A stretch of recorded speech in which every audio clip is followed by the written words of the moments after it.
We're talking with Dr. Darrell Bock, who's one of the world's leading New Testament scholars. He appeared on the Discovery Channel special with Ted Koppel to critique the special and give his historical analysis.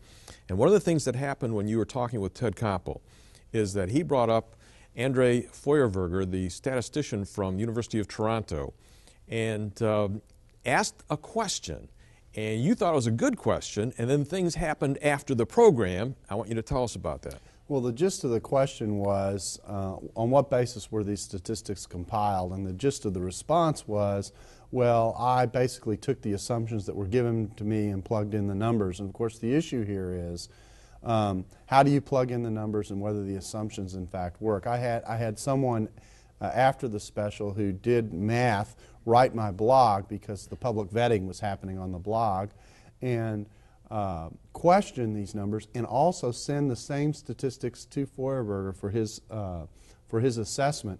And Feuerberger then issued a qualification on the point that he made on the special. And I've got that. He says, it is not the purview of statistics to conclude whether or not this tomb site is that of the New Testament family. Any such conclusion much more rightfully belongs to the purview of biblical historical scholars like yourself, who are in a much better position to assess the assumptions entering into the computations. And that's the key line, assessing the assumptions before you put them into the computer. Exactly right. And so what Jim Tabor's tried to work his way around this by saying, well, the reason the statistics are valuable is they show us the value of these cluster of names. What's the likelihood that you get this cluster of names from a single tomb? We don't have any other cluster like it in anything else that we've found already, which is true. But the problem here is that you've got to do the name and person association in order to have those numbers have any value.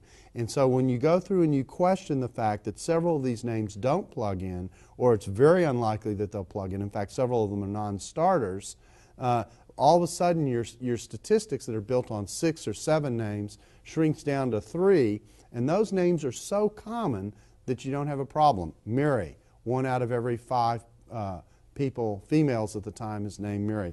Joseph, 1 out of 10 just about of every male is named Joseph.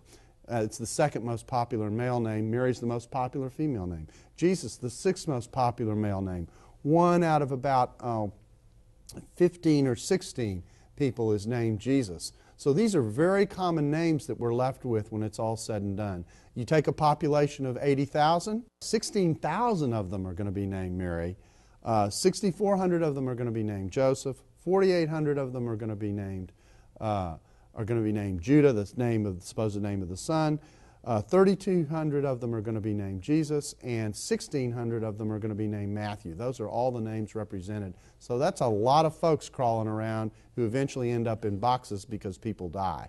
Yeah, this isn't a case of the fact of, can we match this cluster of names in another grave?